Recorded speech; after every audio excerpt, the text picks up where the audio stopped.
사도 바울은 디모데전서를 끝내면서 두 가지를 언급을 하고 있습니다. 두 가지니까 오늘은 굉장히 짧게 끝날 것 같은데, 근데 한 가지 한 가지가 또 길어요. 첫째는 부자들을 향하여 네가 명령을 해라. 그러니까 부자들을 신앙적으로 잘 지도해서 그들이 믿음으로 선하게 살게 하라. 그래서 자기를 위하여 좋은 틀을 쌓게 하라. 그것이 첫 번째 말씀이고요. 두 번째는 이제 마지막 부탁의 말을 하면서 앞에서 이야기한 모든 것을 다시 부탁하니까 성도들을 잘 가르치고 또 목회자로서 경건하게 사명을 다하고 하나님의 은혜가 함께하기를 원한다. 이렇게 디모데에게 보낸 첫 번 편지를 마무리하고 있습니다. 먼저 부자들을 신앙적으로 잘 지도하라는 당부를 합니다. 17절에 보시면 내가 이 세대에서 부한 자들을 명하여, 이미 재물을 많이 가지고 있는 부자들에게 명령하라. 성도들 중에는 가난한 자도 많지만은 부자들도 있었다는 이야기겠죠. 자, 물론 성도들이라고 해서 다 가난해야 되느냐? 그건 아니죠. 구약의 경우를 보면은 아브라함, 이삭, 야곱 그런 족장들은 하나님을 믿는 믿음도 훌륭했지만 하나님께서 그들에게 물질적인 복도 주셨어요. 우리가 욥기를 읽어보면은 욥이라는 동방의 의인으로 불리는 믿음의 사람이 있었어요. 이 욥이 얼마나 부자였습니까? 그런데 그는 또 믿음도 훌륭한 사람이었어요. 그래서 예수 믿는 사람 가운데는 참 재물이 많고 부자이면서도 믿음이 훌륭한 사람, 그런 분도 없지 않아 있어요. 있는데 그런 분들이 아마도 옛날이나 지금이나 많지는 못할 것 같습니다. 왜? 오늘 성경의 바울의 권면의 말씀을 읽어보면 그렇습니다. 이사야서 61장 1절에 보시면은 메시아가 오시면은 어떻게 하는가, 거기에 대해서 말씀을 하는데, 여호와의 영이 내게 내리고 여호와께서 내게 기름을 부으사 가난한 자에게 아름다운 소식을 전하게 하려 하심이라. 하필이면 가난한 자에게 아름다운 소식, 복음을 전하게 하려 함이라. 자, 예수님이 이 땅에 오셔서 3년 동안 이스라엘을 다니시면서 복음을 전하셨습니다. 예수님이 개인적으로 만나거나 또 군중 집회를 하거나 또 초대받아서 집에 가거나, 성경을 보면은 큰 부자가 몇 명 되지 않습니다.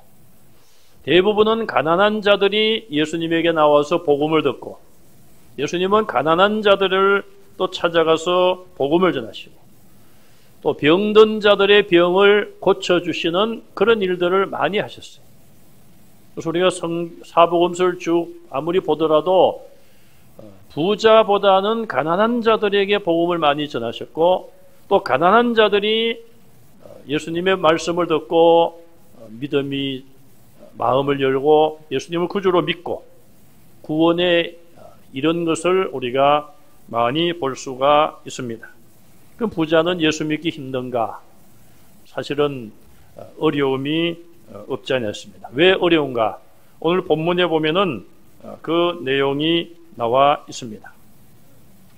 자, 이 사도 바울은 디모데에게 디모데전서를 기록하면서 2장부터 지금 6장에 이르기까지 이 물질에 대한 그런 이야기들을 상당히 많이 했습니다.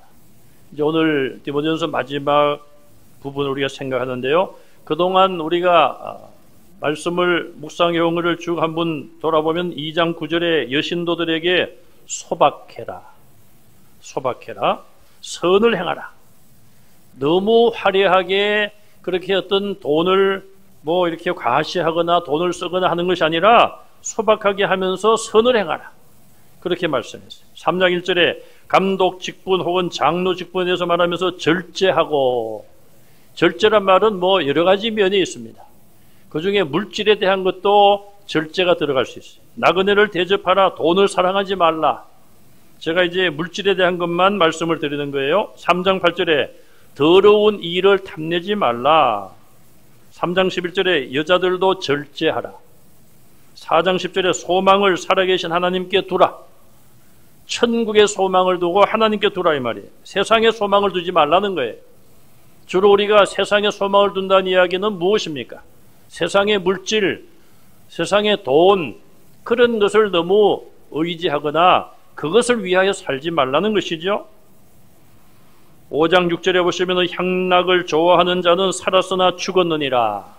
세상의 물질, 세상이 주는 기쁨, 세상의 향락에 빠지지 말라는 거예요. 5장 8절에 자기 친족을 돌아보라. 돌아본다는 말은 나가서 뭐 이렇게 한 바퀴 빅 돌면서 잘 있는가 보라, 그런 말이 아니라 도움이 필요하면은 돌아보고 도와주라는 이야기입니다. 나그네를 5장 10절에 나그네를 대접하고 환난을 당한 자를 구제하며 모든 선한 일을 행한 자라야 한다. 환난을 당하고 어려움을 당한 자에게 구제하라는 거예요. 물질적으로 도와주라는 것입니다. 5장 16절에 과부 친척이 있으면 도와주라. 이것도 물질을 이야기하는 것입니다. 6장 5절에 경건을 자기 이익을 추구하는 데 사용하지 말라. 6장 6절에 자족하면 경건에 큰 이익이 된다. 6장 7절에 세상에 아무것도 가지고 온 것이 없는 것처럼 아무것도 가지고 가지 못한다. 너무나도 진리의 말씀 아니에요? 아기가 뭘 가지고 나옵니까? 주먹이나 그냥 쥐고 나오지. 그리고 세상을 떠날 때는 어떻게 합니까? 주먹도 안 쥐고 펴고, 나는 아무것도 가지고 가지 못한다. 주먹을 펴고 빈손으로 가는 거예요. 6장 8절에 먹을 것이 있으면 만족하라. 먹을 것, 입을 것이 있으면 만족하라. 물질에 대하여 욕심내지 말라는 거예요. 6장 9절에 부하려는 자들은 파멸과 멸망에 이르게 된다. 지나치게 부자가 되려고 하는 사람들은 결국 그 마지막이 파멸이요 멸망에 빠진다는 거예요. 6장 10절에 돈을 사랑함이 일만하게 뿌리다. 지난번 재정 세미나 때 많이 들은 말씀이죠. 목사님이 이 디모데 전서 말씀을 많이 하셨어요. 돈을 사랑하는 것이 일만하게 뿌리다. 그러면은 왜 재정 세미나를 합니까? 우리가 좀 잘 배워가지고 돈을 잘 벌기 위해서 하는 것이 아닙니까? 부자 되려는 건 아닙니까? 저는 첫 시간에 벌써 결론을 다 들었어요. 하나님이 우리를 축복하신다. 하나님 우리에게 복 주시기를 원하신다. 생육하고 번성하라. 이미 복을 명령하셨어요. 그게 기본이라고 그렇게 목사님 말씀하시지 않습니까? 그게 기본인 거예요. 물론 이제 하나님 주신 지혜를 가지고 우리가 어떻게 하느냐, 하나님을 자기 지혜를 의지하지 말고 하나님께 기도하고 하나님을 의지하라, 그런 말씀을 하셨어요. 그래서 이 재정 세미나는 돈을 버는 방법, 뭐 주식이 어떻게 하면 투자를 어떻게 하고, 모르겠어요. 이제 마지막에 가면 그런 내용이 나올지 모르지만은 그런 것보다는 우리가 성경적인 원리로 기본을 우리가 먼저 갖추어 있어야 된다. 그것이 그 목사님의 하나의 강의의 방향이더라고요. 기본이 안 돼 있으면은 뭐 갑자기 돈이 한 보따리 떨어져도 그걸 관리를 못해서 나중에는 다 잃어버리고.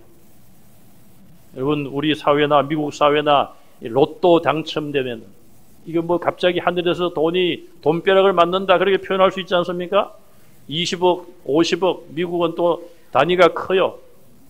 한 2주, 3주, 4주 당첨자가 안 나오면은 그게 쌓이고 기하급수적으로 쌓여서 뭐 제가 기억은 안 나는데 우리나라 돈으로 거의 100억 이상 되는 그런 로또 당첨금도 있었을 거예요. 100억 이상.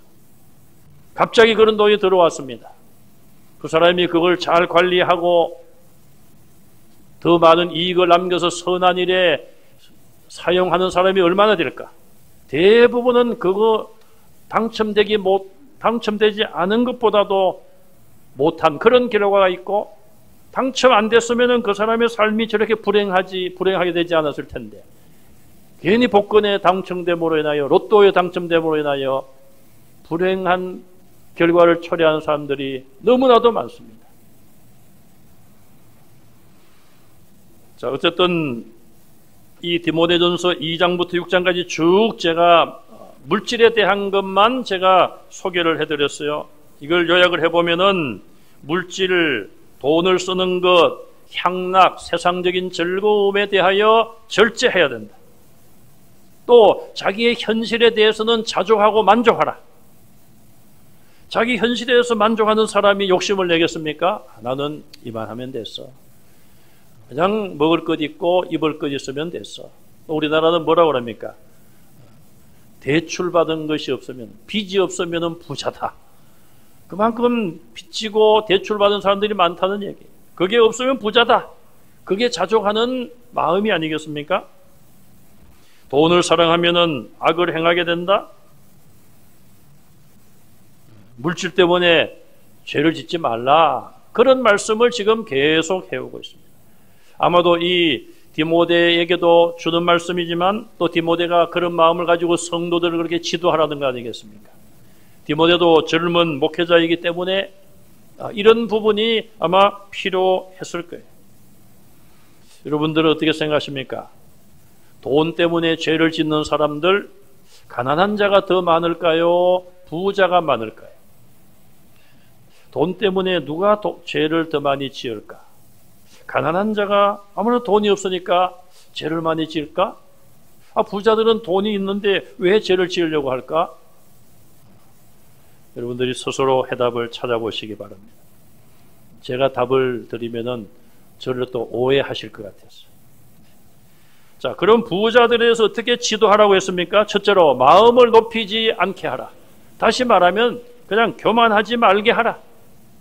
여러분, 이 교만에 대해서는 제가 수없이 말씀을 많이 드렸고, 잠언, 전도서 이런 말씀을 수요일날 생각하면서 정말 잠언에 보면은 이 교만에 대한 말씀들이 많이 나와요. 교만은 어디에서 시작을 합니까? 우리 마음 혹은 생각에서부터 교만이 시작이 돼요. 그럼 이것이 행동과 말로 나타나게 되어 있습니다. 그러면 행동과 말은 상대방에게, 이웃에게 영향력을 미치게 됩니다. 나쁜 영향력을 미치는 것이죠, 교만은.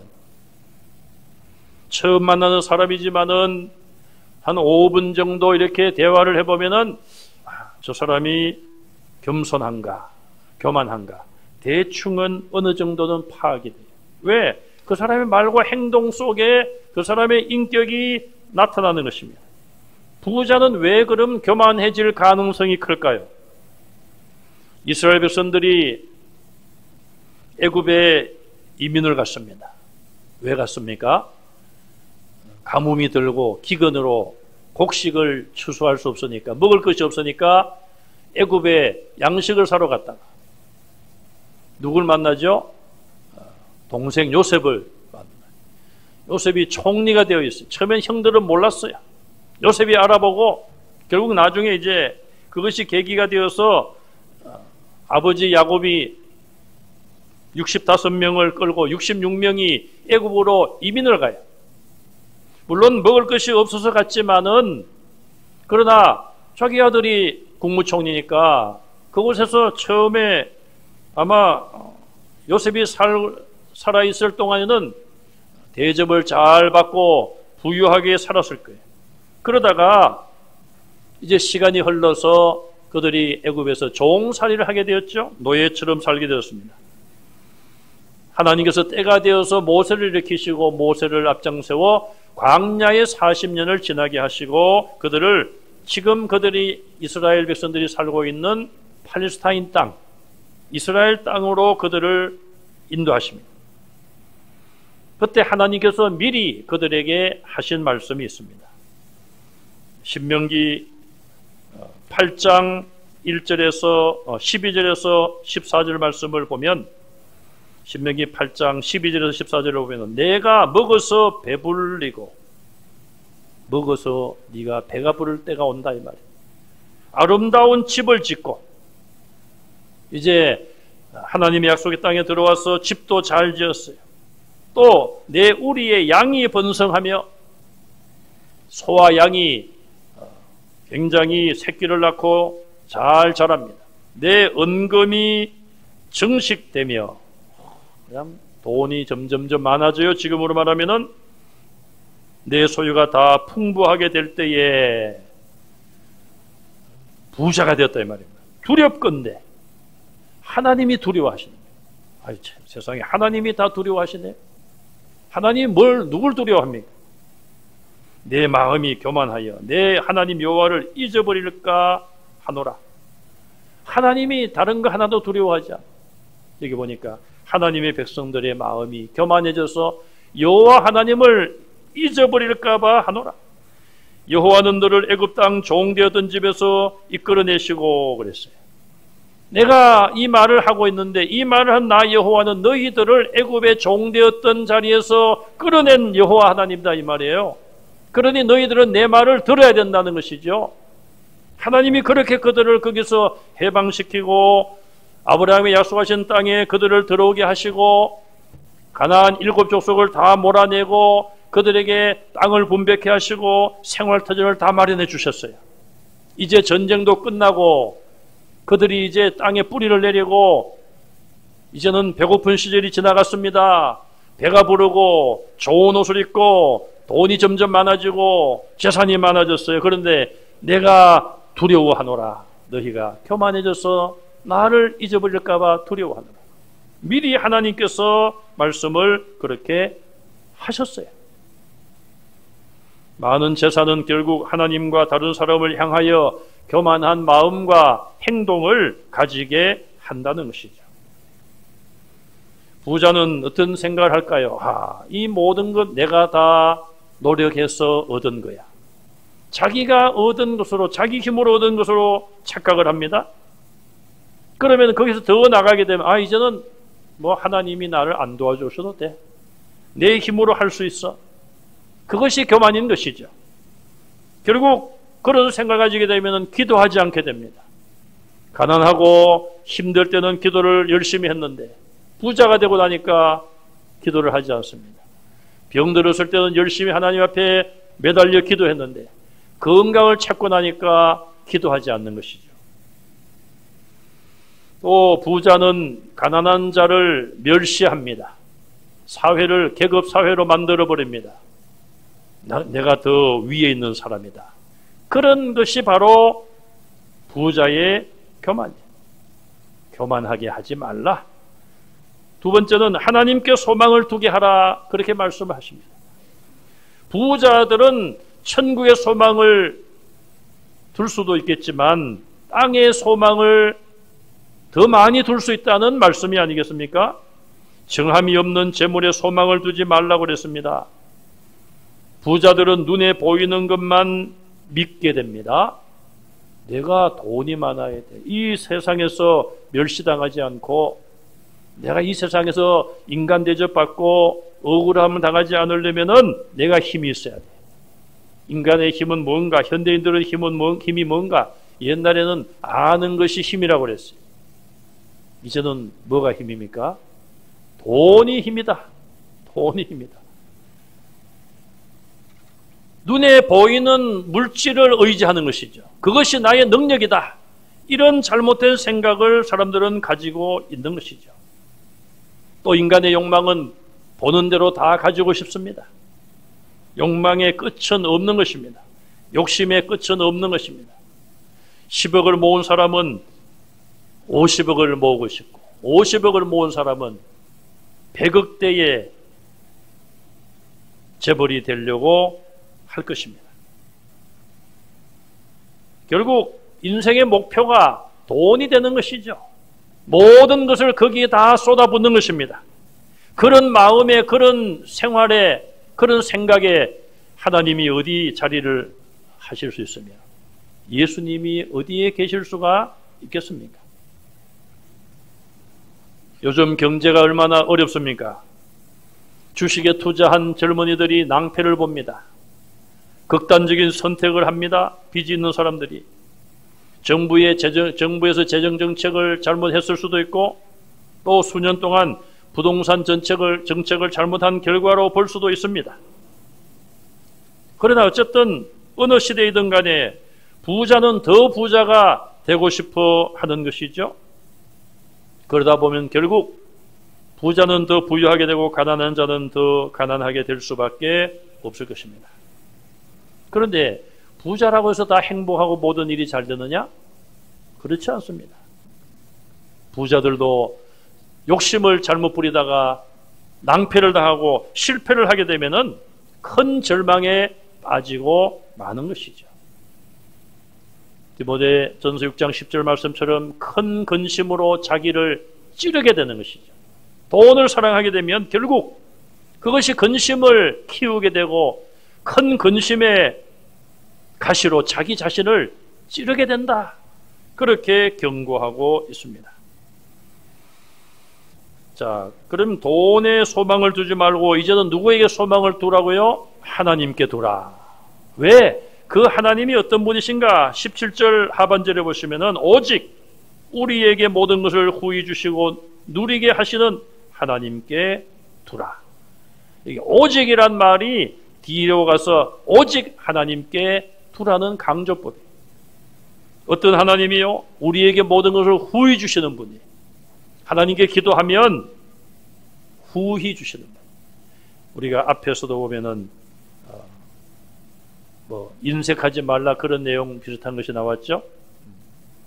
자, 우리가 어떤 일에 대해서 인색하지 말라. 뒤에 나옵니까? 우리 하나님은 인색하신 하나님이 아니에요. 그래서 우리에게도 인색하지 말라고 말씀을 하고 있어요. 인색하지 말라. 그래서 가난한 자가 있으면 도와주라. 집안에 가부가 있으면은 못 본 척하지 말고 돌보아주라. 이게 도와주라는 말이에요. 물질적으로. 여러분, 우리가 아무리 입으로 사랑과 도움은 입으로만 하는 게 아니에요. 아, 배고픈데 뭐 밥을 드시지 그러냐고. 집에 쌀이 없습니다. 라면이라도 끓여 먹지 그래. 라면도 없습니다.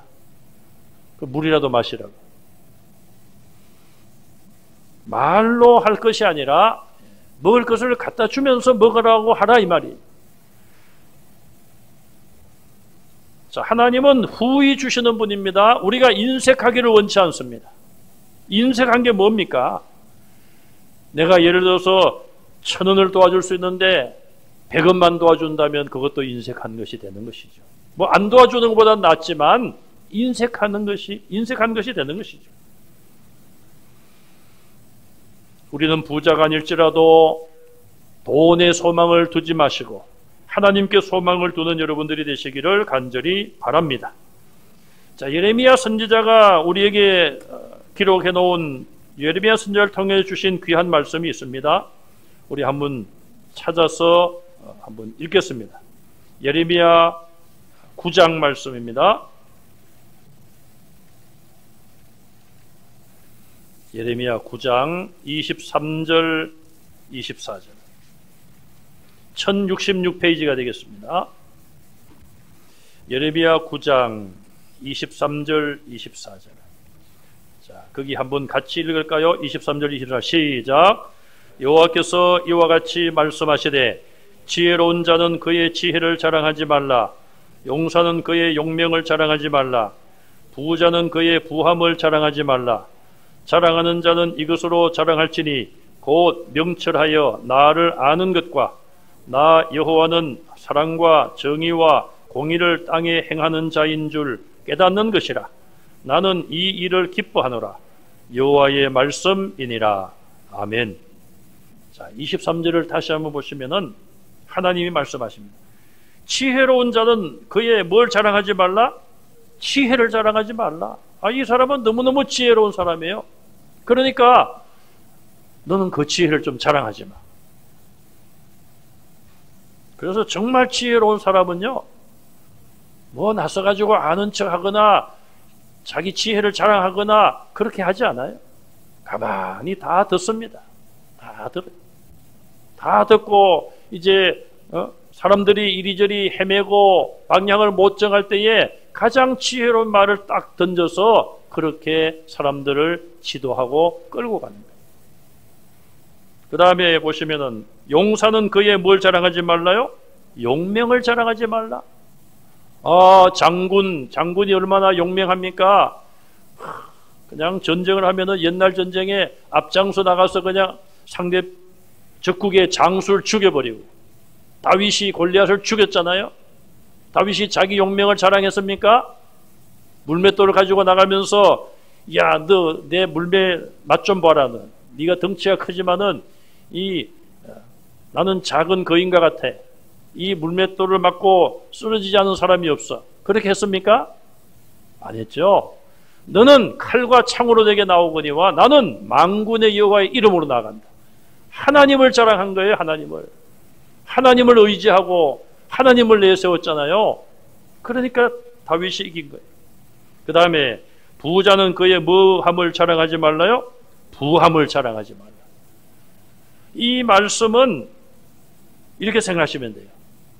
하나님께서 하지 말라 하시는 것은 사람들이 그렇게 하기 때문에 하지 말라는 거예요. 지혜로운 자는 지혜를 자랑하기 쉽고, 용사는 자기 용명을 자랑하기 쉽고, 부자는 자기의 부한 것을 자랑하기 쉽다는 거예요. 쉬운 게 아니라 많이 자랑한다는 것이죠. 그러니까 하나님께서는 하지 말라고 막으신 거예요. 그럼 뭘 자랑해야 되는가? 우리 하나님의 백성들은 24절에 자랑하는 자는 이것을 자랑할지니 첫째, 명철하여 나를 아는 것. 참 귀한 말씀 아니에요? 나를 아는 것이 어떠하다고요? 명철. 명철이 뭡니까? 이름 같은데. 정말 이 지혜롭고 총명하고, 지혜롭고 총명한 것이 뭐냐? 나를 아는 것, 내가 누구인지 아는 것이 명철로 가능하다는 거죠. 세상적인 지혜로는 자기를 몰라요. 앞에 자랑하는 사람들은 다 자기를 모르는 거예요. 명철하여 나를 아는 것을 자랑하라는 거예요. 그럼 우리는 뭘 자랑해야 됩니까? 여러분, 나는 나를 압니다. 뭘 알아요? 내가 누구인지를 아는 것을 자랑하라. 나는 하나님 앞에 죄인입니다. 나는 부족한 사람입니다. 예수님의 십자가의 대속이 아니면 구원받지 못하고 지옥 갈 사람입니다. 예수님의 십자가의 대속으로 내가 구원을 받았습니다. 이때는 구약시대니까 나는 하나님의 백성입니다. 하나님이 모든 만물을 창조하시고 하나님이 우리나라를 지금까지 다스려 오셨고 앞으로도 우리나라는 하나님의 손에 달려 있습니다. 이게 자기를 아는 고백이에요. 저와 여러분들도 다른 사람들한테 이런 고백을 할 수 있기를 바랍니다. 내가 누구인지를 좀 바르게 아는, 그걸 고백할 수 있어요. 두 번째, 나 여호와는 이제 하나님에 대해서 알라는 거예요. 하나님 어떤 분이신가? 사랑과 정의와 공의를 땅에 행하시는 자인 줄 깨닫는 것. 내가 믿는 하나님은 다 모든 것이 정의로우시고 공평하시고 정말 사랑과 인자로 우리를 사랑하시는 분이십니다. 이걸 깨닫는 것을 자랑하라는 거예요. 이제 저와 여러분들은 자랑거리가 바뀌어지시기를 바랍니다. 나는 이 일을 기뻐하노라. 나는 여기 누구예요? 여호와 하나님. 하나님인 나는 이걸 기뻐한다. 너희가 너희 자신을 좀 알고 내가 누구인지 아는 것을 기뻐한다. 앞에 있는 것 자랑하지 말고. 여러분, 하나님 기뻐하시는 대로 살아가는 여러분들이 되시기를 바랍니다. 그 다음에 부자들에게 자기 자신의 장래를 위하여 좋은 틀을 쌓게 해주라고 말씀하고 있어요, 사도 바울이. 장래를 위한 좋은 터는 뭡니까? 기초되는 땅, 뭐 그런 거 아니에요? 여러분, 터가 있으면은 뭐든지 할 수 있죠.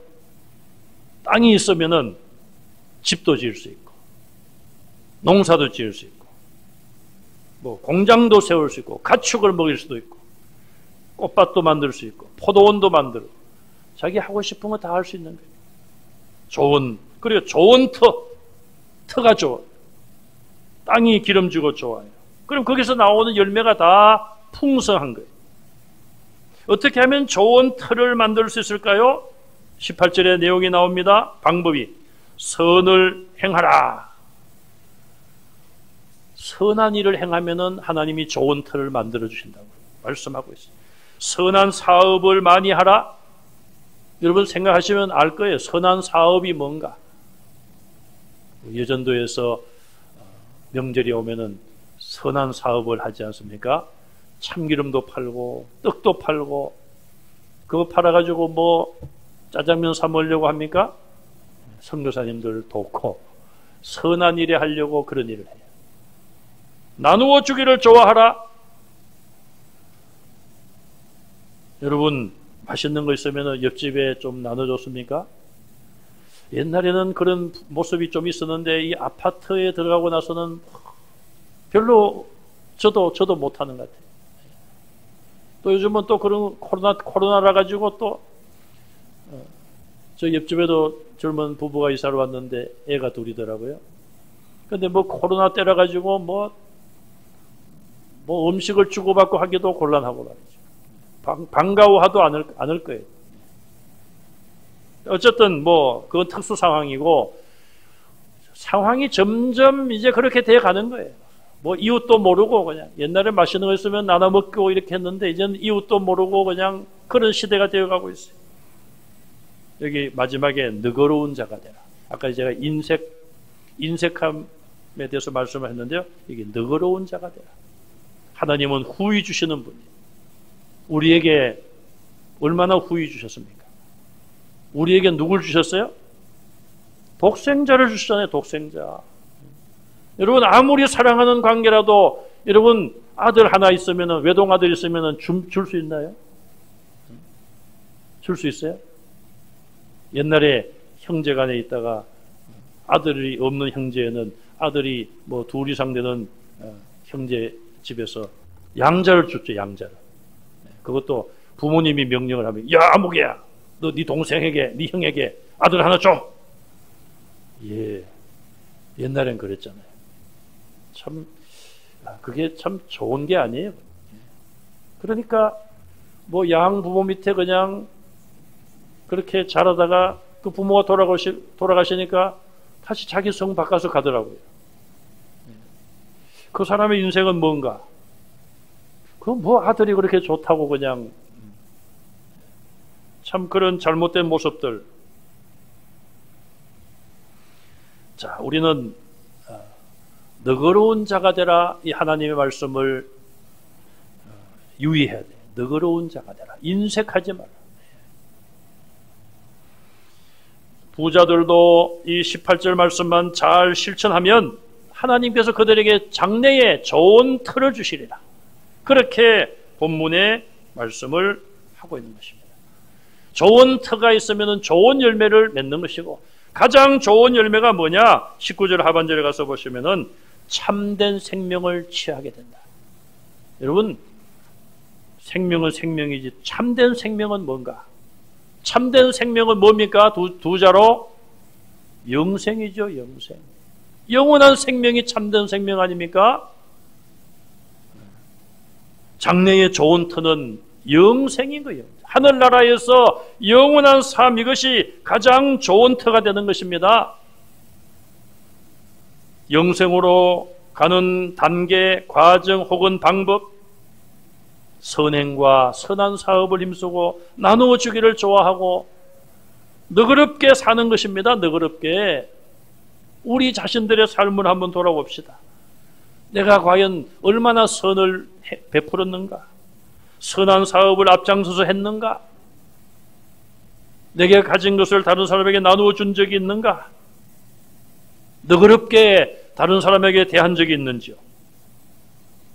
물론 이것이 영생을 얻는 방법이 아니라 가장 기본적인 것은 예수님을 구주로 믿는 것이죠. 그러나 예수님을 믿는 성도라면 이렇게 살아야 된다고 말씀을 하는 것입니다. 이렇게 살지 못하면은 자기 욕심만을 위해서 산다면은 구원을 받겠지만은 불 가운데 구원받는 자처럼 된다는 거예요. 하나님께서 그 공적을 시험할 때에 불로 시험해 볼 때에 집이나 나무로 만들어진 공적은 다 타버리고 만다는 것입니다. 금과 같이 쇠와 같이 불이 나도 타지 않는 그런 공적을 하나님 앞에 가지고 있어야 되는 것이죠. 그 공적이 뭐냐? 바로 여기서 말하는 거 아닙니까? 선행과 선한 사업과 나누어주고 베풀고 너그럽게 사는 것.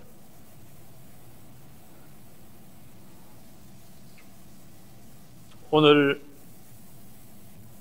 우리는 이런 하나님의 순서를 분명히 기억해야 돼요. 하나님의 순서. 하나님의 순서는 뭔가? 선을 행하고 나누어주고 베풀고 너그럽게 살면 좋은 틀을 주신다. 우리는 이 순서를 자꾸만 성질이 급해서 그런지 바꾸려고 하나님 아닙니다. 제게 먼저 복을 주십시오. 그러면 제가 얼마나 멋지게 사는지 보여드리겠습니다. 그 사람 말 믿겠습니까? 하나님께서? 하나님 좀 복을 주시라니까요. 로또 한 30억만 되게 하면은 제가 11조가 뭡니까? 째째하게 제가 10의 5조를 드리겠습니다. 절반을 딱 드리겠습니다. 그 사람 과연 되면은 그렇게 할까요? 우리는 하나님의 순서를 먼저 알아야 돼요. 예수님의 순서. 십자가를 지시고 그 다음에 부활이고 영원한 생명으로 하나님 나라에 부활하여 올라가셨잖아요. 우리는 십자가의 고난을 건너뛰려고 합니다. 건너뛰려고 해요. 바울은 이제 마지막 부탁과 축복의 말씀을 남기고 이 고린도전서를 디모데전서를 마감하고 있습니다. 부탁은 뭡니까? 망령되고 헛된 말을 피하라. 사람들이 논쟁을 합니다. 또 거짓된 지식의 변론을 피하라. 거짓말을 가지고 또 싸우기도 합니다. 그런 말싸움을 하지 말라는 거예요. 내가 너에게 부탁한 것을 잘 지켜 교회를 잘, 성도들을 잘 지도하고 목회자로서 경건에 힘써라. 하나님의 은혜가 너희에게 있을지어다. 은혜가 너희와 함께 있을지어다. 이렇게 축복을 하며 이제 말씀을 마무리했습니다. 오늘 우리는 이것이 부자들에게만 주는 말씀이 아니라 오늘 저와 여러분에게 주시는 교훈의 말씀이요 경고의 말씀으로 우리가 받았어. 우리가 부족하지만은 크게 부자가 아니지만 그래도 오늘 우리에게 주신 은혜에 감사하고 만족하고 작은 선한 일이라도 내 형편에 맞게 선을 행하고 선한 사업에 힘쓰고 나누어주고 베풀어주고 너그러운 삶을 살아서 하나님께서 여러분들을 위하여 좋은 틀을 예비하시고 여러분 장래가, 여러분 앞날이, 또 여러분 후손들이 더 잘되고 복을 받는 그런 은혜가 함께 하시기를 주님의 이름으로 축원합니다.